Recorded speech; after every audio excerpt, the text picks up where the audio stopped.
We're back with our 5 best bets for the NFL week number 5. This is only money lines and spreads this week for the NFL. And later today, we'll have our 5 best player props. Last week, we were on fire with our player props. So that'll be later in the day, probably around 6 p.m. Pacific, maybe a little bit earlier. But of course, here are our 5 best money lines and spreads for week 5 of the NFL season. Before we get into the video, folks, make sure to hit that subscribe button down below for more NFL content here on the channel. Obviously, college football going on as we speak. Also, daily MLB best bets with the ALDS and the NLDS going on. And later today, UFC 320, Alex Pereira challenging for the light heavyweight championship against Magomed Ankalaev. Real quickly, before we get on to our first best bet, I do need to mention that I changed my prediction for Vikings and Browns, okay? With Dylan Gabriel now starting game number 1, or starting his first ever game as a Cleveland Brown, we don't trust the Browns anymore. Vikings should win and cover. But that's not a best bet. I'm just gonna get that out the way. I'm no longer taking the Browns. I no longer believe. Their defense is still great, but they won't score with Dylan Gabriel. Start Shedeur Sanders. Okay. First best bet of 5, kicking things off in Charlotte, North Carolina. I'm taking the Miami Dolphins to beat the Carolina Panthers. For the second time in 2 weeks, we are putting US dollar, we're putting real currency on the Miami Dolphins to win a football game. We're doing it again. Guys, I can't trust the Panthers to win anything. And I get it. The Panthers are 1-0 this year at home. Well, they played the Atlanta Falcons and, the Falcons beat the Commanders. Don't care. Do not care. Okay? I cannot trust a team with Bryce Young at quarterback right now. I want to believe. Trust me, I have tried to believe for the last 3 seasons in Bryce Young. Not doing it right now. Maybe they score some next week when they play the Cowboys. I don't know. Give me Miami. Guys, the Dolphins, Tyreek Hill's out for the year. Tyreek Hill probably never plays another game with that Dolphins uniform on. Does he play ever again? I don't know. That's beyond the point right now. The Miami Dolphins on the road in Carolina, I mean, we should be okay. I will give you this full transparency. I'm recording this video on Thursday. So I am recording this video 2 days ahead of time. I don't think anything that I have right now on Thursday is going to change what happens on Saturday. The one factor in this game that potentially could change is the fact that Darren Waller is questionable. I'd be very surprised if Waller does not play, but legitimately, Darren Waller in 2025 is actually a huge reason why I'm taking the Miami Dolphins. Guys, I expect Darren Waller to get some huge run for the Dolphins now. Jalen Waddle's obviously going to be receiver 1, but they need to fill in some production somewhere in the past game after Tyreek Hill has been their leading receiver in all 4 games they've played this season. Yes, even in games where he'll had 40 and 49 receiving yards, he has still been the number 1 statistical receiver for the Miami Dolphins. But expect Jalen Waddle to get an expanded role, and expect Darren Waller, too, who made a huge difference. In his first game as a Dolphin, he was retired last year. He was horrible in the New York Football Giants 2 years ago. Darren Waller, first game back on Monday Night Football, 3 catches, 2 of those were touchdowns for 30 yards.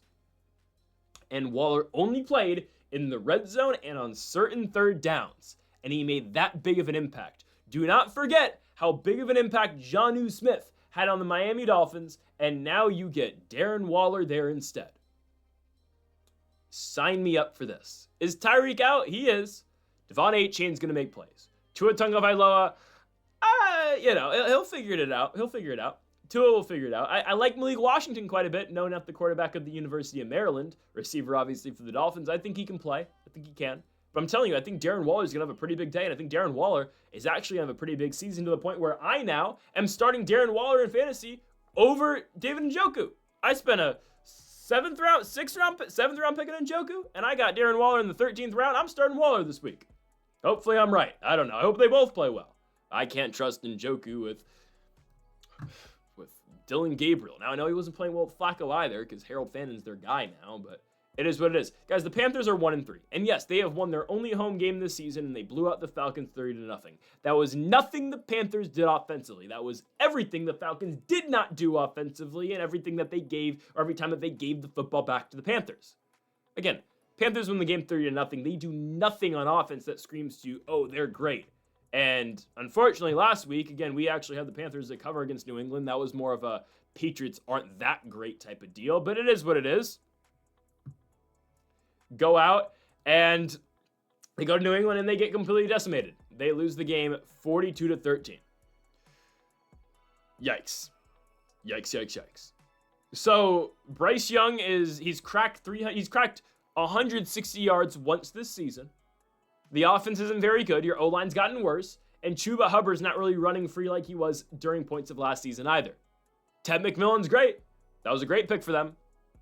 They have much worse problems, though, than just their receiver position. McMillan's going to be a great part of this team for a very long time. Guys, is he going to have like a Larry Fitzgerald type of career where he doesn't even get the Super Bowl run, doesn't even get the NFC Championship run? I don't know. Again, we are still in year one of the Ted McMillan experience in Carolina.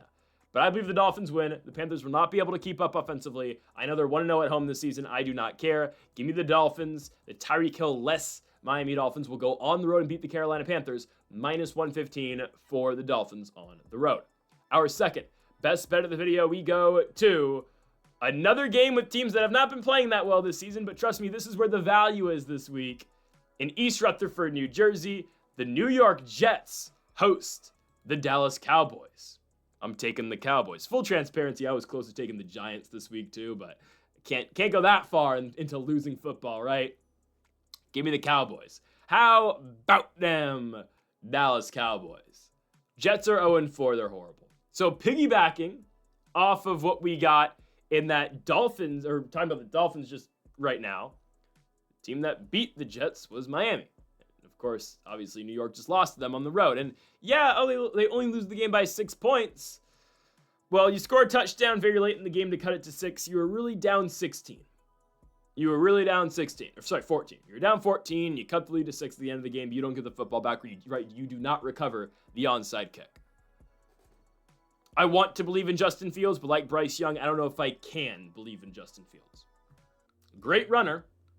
Passing-wise, he actually didn't play that poorly against the Dolphins, but it's just that offense as a whole for New York is just that bad. Now, I expect the Jets to score quite a bit, but here's my thing with this game. Are you going to be able to score enough to keep up with the Dallas Cowboys? Say what you want about Dallas. Their offense is going to score points. We've seen it really I'll say 3 out of the 4 games this season. I know one of those games they only scored 20 points against the Philadelphia Eagles. We know how good that team is. We know how good that defense is. And the Cowboys were putting it on them in the first half. And then obviously they just didn't score in the entire second half. Weird game. The weather delay and whatnot. It was an odd one on opening night. Okay. Hell, the Eagles only scored 3 points in the second half as well. But hell, they just won a football game where they didn't complete a single pass in the second half. It's okay. I look at the Cowboys and I see a tremendous offense right now. I see a team that just kept up with the Green Bay Packers, a team that everyone was writing off and wanted to crown as Super Bowl champions after the first 2 weeks of the season. And they go into Jerry's world and the Cowboys put up 40 points and tie the Green Bay Packers. And if it's not for Jordan Love getting lucky, honestly, and hitting something out of the back of the end zone, that game would have ended. There would have been time would have expired as Jordan Love threw that incomplete pass, and the Cowboys would have won the football game by 3 points. Instead, right, McManus comes on to kick the 30-yard field goal, and it's a tie game. That's okay. What we learned from that game is that the Cowboys can score.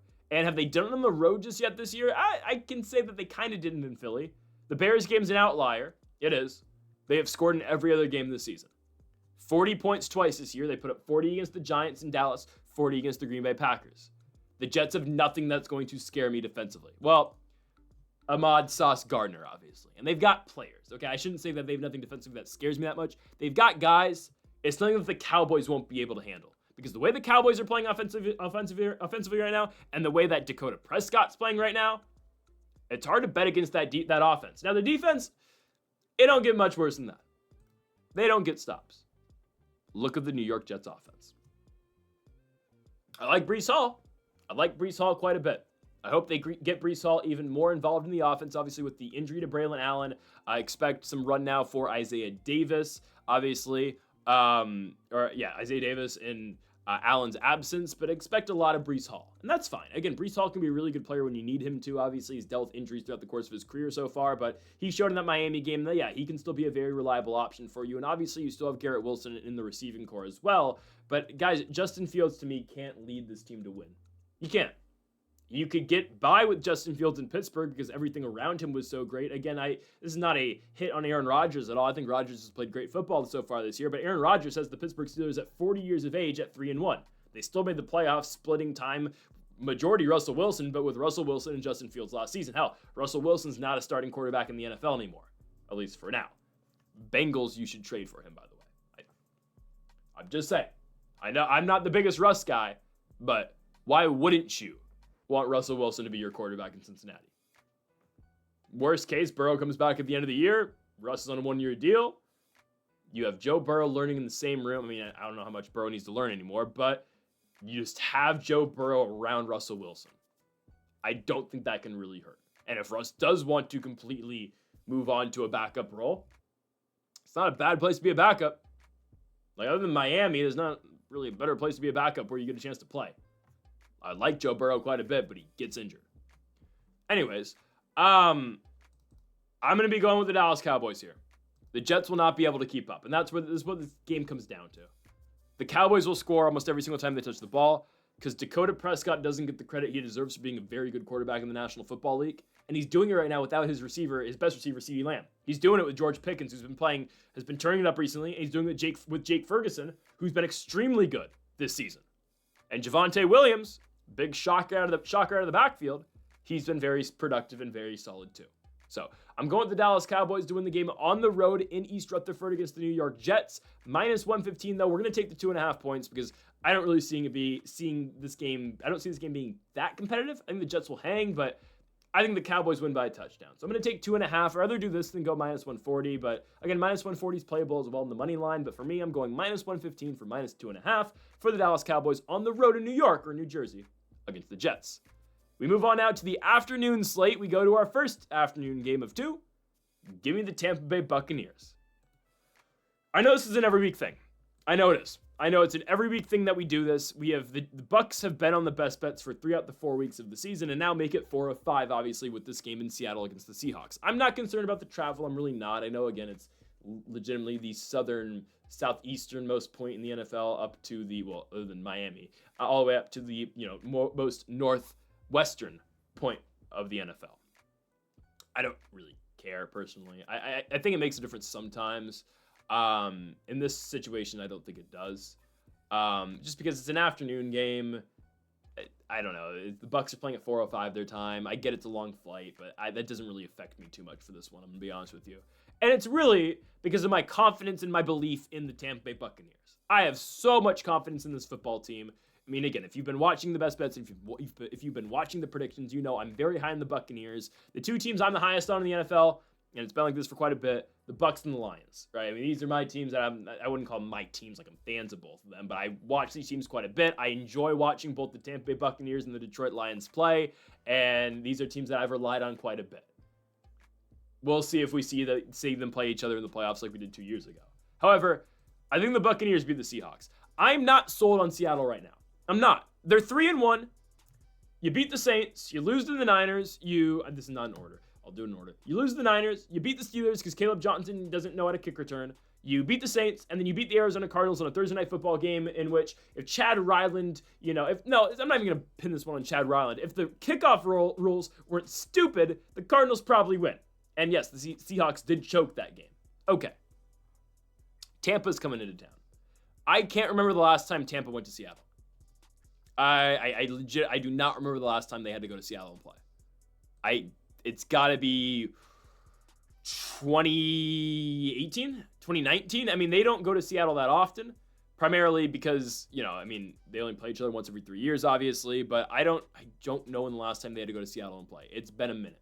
So, I don't know exactly what year that was because it might not be since like 2012-ish. That doesn't matter. What does matter is the fact that Tampa's a better team than the Seahawks. And yes, is Bucky Irving potentially out? He might be. Again, I'm recording this on Thursday. So right now, Bucky Irving, he's in a walking boot and he's got crutches, but they think he's got a chance to play. Even though I have Bucky in fantasy and I love Bucky Irving, I don't think he's playing this week. So expect Rachaad White. Guys, Bucky's really good. The step down, though, from Bucky Irving to Rachaad White actually isn't that far off. Is Bucky the better player? Undoubtedly. Bucky plays differently than Rachaad White. But Rachaad White's still very capable. Rachaad White just doesn't get to play that much because of the emergence of Bucky. Don't forget, Rachaad White 2 years ago was a very good back for the Buccaneers. He was 10 yards shy of 1,000 in the year that they won the division and went to the divisional round of the playoffs. Guys, Rachaad White in 2023 had 1,600 yards all-purpose. He still had 1,000 yards all-purpose last year, too. Rachaad White's a very capable football player. Is he the player Bucky Irving is? No. He's still very good, though. So expect Sean Tucker, essentially, I believe, to fill the Rachaad White role now. Again, White's still going to catch passes, but he's going to be the guy, all right, Rachaad White's our first down back. He's our second down back. Okay, we're going to try to play him on third down. We get it. All right, now throw in Sean Tucker, right? If Bucky's not playing, which I really don't expect Bucky to play. And that's okay. Again, Sean Tucker had his one random very good game in New Orleans last season. We'll see. Obviously, no Mike Evans, but Chris Godwin's there. And Emeka Egbuka obviously fills the Mike Evans role this week. And Emeka Egbuka is such a talented player. And the main reason we're doing this is because of Baker Mayfield. It's hard to pick against the guy. It is. It's extremely hard to pick against him because Baker Mayfield puts his team in a position to win every single game. He does. And you look at that last game they played against the Eagles. Oh, Baker threw a pick in the end zone at the end of the game. That ball gets tipped to the line. If that ball does not get tipped at the line, Chris Godwin's open in the end zone. That's a touchdown. The Buccaneers have a 2-point conversion to try to tie that football game. I look at the Seahawks and I say, are you ready for this, shootout you're going to be in? Oh, you put a lot of points on the Saints. You were great the first 2 quarters against the Cardinals, and then you kind of just teetered off in the second half. You single-handedly allowed Arizona back in that football game in the fourth quarter. I mean, you scored 13 points at home against the San Francisco 49ers, who's a good team. But what Tampa is going to do this game, and there's a potential for it, they're going to make JSN and Sam Darnold beat them. Good luck, Zach Charbonnet. Good luck, Kenneth Walker. You're not going to be able to run the ball in the Bucs. It's what they do. I say it all the time. It's Todd Bowles football. He doesn't let you run. You have to beat him over the top. Okay. Play that type of game and see what happens. Because I think they're going to take away JSN. They're going to make a guy like Cooper Kupp beat them. They're going to make a guy like Horton beat them. I think we're okay here. I'm going to go Tampa Bay Buccaneers on the road. I say it all the time. If we're given points, we're going to take them. I think the Bucs win, but I'm not going to get greedy here. I'm going to go plus 3.5 for the Tampa Bay Buccaneers on the road at Lumen Field against the Seattle Seahawks. Again, plus 3.5 for the Bucs. On to our fourth best bet of the video. We go to SoFi Stadium. Minus 2.5 for the Los Angeles Chargers at home against the Washington Commanders. So this is unfortunately where me recording this video early does kind of hurt again. However, I'm pretty sure Jaden Daniels is playing. There is not official confirmation, but it looks like he is playing. That's okay. I'm pretty high on the Commanders. I like the Commanders quite a bit.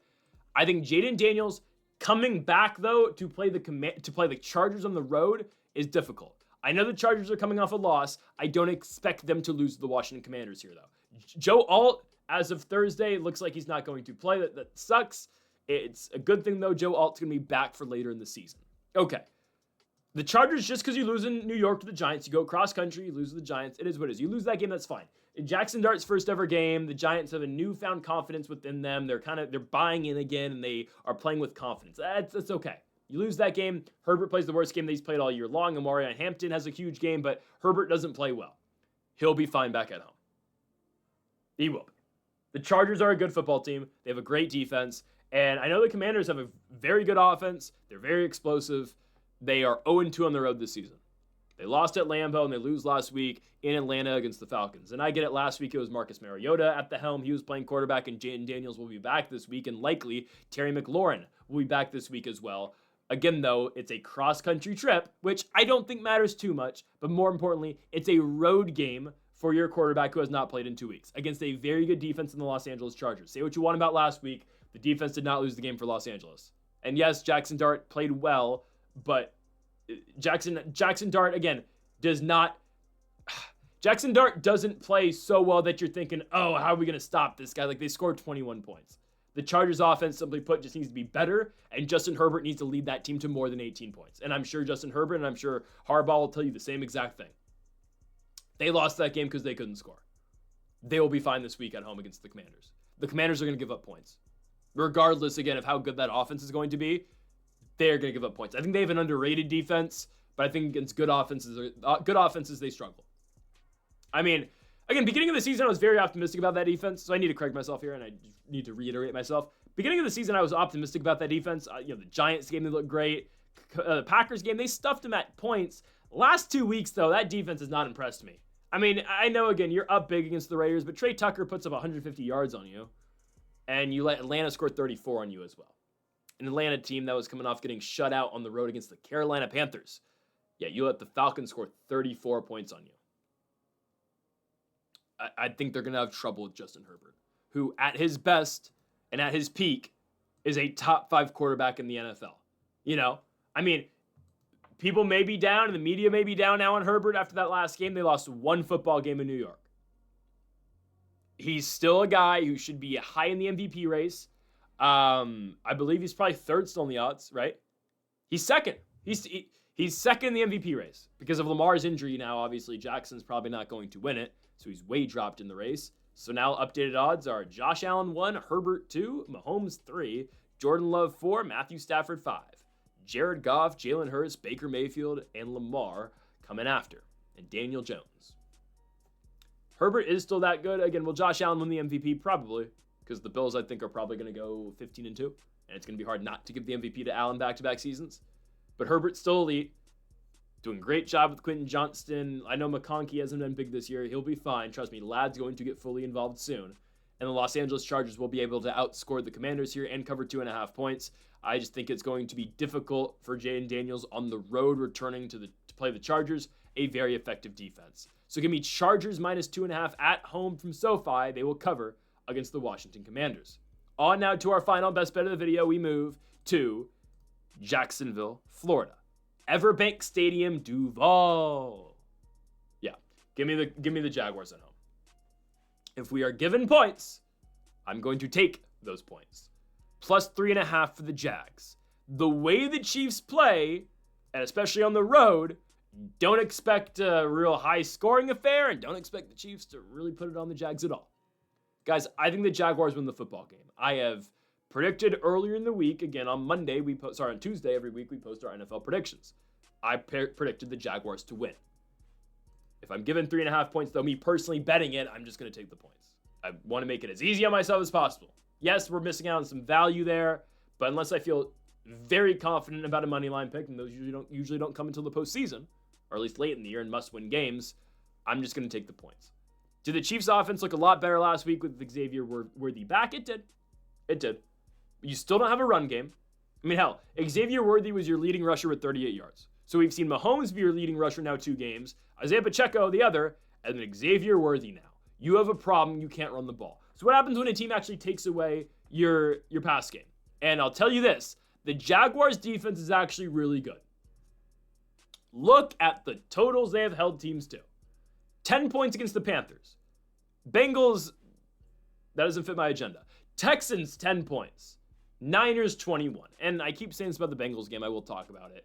If it's not for a kind of phantom penalty against Travis Hunter on the final drive of that game on a 3rd and long, the Jaguars win and they're 4-0. Now, are they better than the Indianapolis Colts? They are not.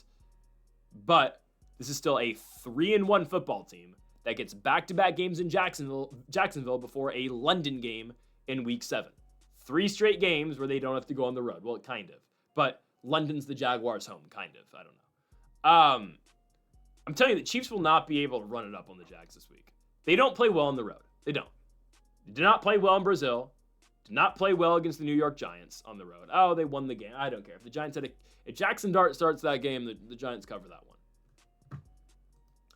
Just because Worthy's back doesn't really change anything for me. The Jags defense is really solid. Look what they do to Brock Purdy last week. I know Purdy, again, he plays one week, he doesn't play the other. Mac Jones, welcome back in. Purdy throws for 309 yards, but they forced 2 turnovers out of Purdy. McCaffrey, 17 carries, less than 50 yards. Really? I mean, guys, the Jags defense is super underrated. And again, I'm just waiting on that one game. The Jacksonville Jaguars offense just erupts. I'm waiting on it. There will be a time where they just put 400 plus yards on a team. There will be a day where that happens. Will it be against the Kansas City Chiefs? Probably not. We're probably gonna have to wait until they play, I don't know, the Titans. One of the 2 times they play them, where they completely put it on them and throw for 400 yards. It's gonna happen this season, all right? I still believe in Trevor Lawrence. He was supposed to be the chosen one. He was supposed to be the next prodigy. I'm still waiting on it, and I still believe. And I think the fact that Travis Etienne's very involved, obviously, now in the run game, the only guy in the run game, I know Bashal Tutin's around from VTech, and he traded, obviously, Tank Bigsby over to Philadelphia. But the fact that Etienne's really running well this season is a big deal. Huge deal. And you have a plethora of options. I always say it. I mean, if Lawrence can't succeed here, I don't know where he's ever going to succeed. I know Brian Thomas has struggled. They don't really get Travis Hunter the ball just yet, but You have to get him involved. You use the number 2 pick and traded a future first for Travis Hunter. You got to use him. I mean, no disrespect to Brenton Strange. Brenton Strange cannot be your number 1 receiver, at least yards-wise. You need to get Thomas the ball. You need to get Hunter the ball. And in all fairness to Trevor Lawrence, he has tried to get the ball to Brian Thomas. And Brian Thomas just hasn't performed up to par and performed to the ability we know he can be at. Again, though, the Jaguars, there has been all this talk about the Jaguars have not played great, the whole Trevor Lawrence thing, shooing away Cohen on a 3rd down call, or that he didn't hit Brian Thomas or whatnot. Brian Thomas, there's all that talk, Brian Thomas sucks, he can't catch the ball. Oh, what are we doing with Travis Hunter? He kind of plays defense, doesn't really get yards on offense. There's been all this talk about the Jaguars, guys, and they're still 3-1. And they have a better record than the Kansas City Chiefs. All this talk about how dysfunctional Jacksonville is. People are clowning Shad Khan for this will go on forever. People clown on his son because he runs a better wrestling company than whatever goes on in Connecticut. People just love to hate on Jacksonville for some reason. I don't know why. And yes, I prefer All Elite Wrestling because there's actually wrestling on those shows, not promos for 2 hours. It's okay. The Jags are fine. They are. Are they going to go to the playoffs? I don't know. But they're much better than you think they are, and there's going to be a day where they finally come together and actually start playing really good football. And that's the thing. They're 3-1. They haven't played well yet. Wait and see what happens. They get a long week, Monday game. This is their chance to really show it against the Chiefs. They will capitalize. I'm taking the Jacksonville Jaguars. Again, I need a close game, plus 3.5. I can see a world, too, where it's just a really close game and the Chiefs, they kick a field goal to win. Would that suck? Yeah, but we cover. I don't care. The Chiefs are not getting that far ahead of the Jacksonville Jaguars. I believe the Jaguars are going to win, but obviously, if we are given points, we will take them. Give me Jacksonville Jaguars spread, plus 3.5 at home on Monday Night Football from Everbank Field from Duval County. Give me Jacksonville plus 3.5 against the 2-2 Kansas City Chiefs. Folks, thank y'all for watching our NFL Best Bets here for week number 5. If you have not yet, though, make sure to hit that subscribe button down below for more. Make sure to leave a like if you did enjoy the video. Make sure to comment if you do disagree with any of the picks. We'll be back again for more NFL predictions and best bets next week for week number 6, and our college football predictions and best bets again starting on Monday. Folks, thank y'all for watching, and Mamba forever.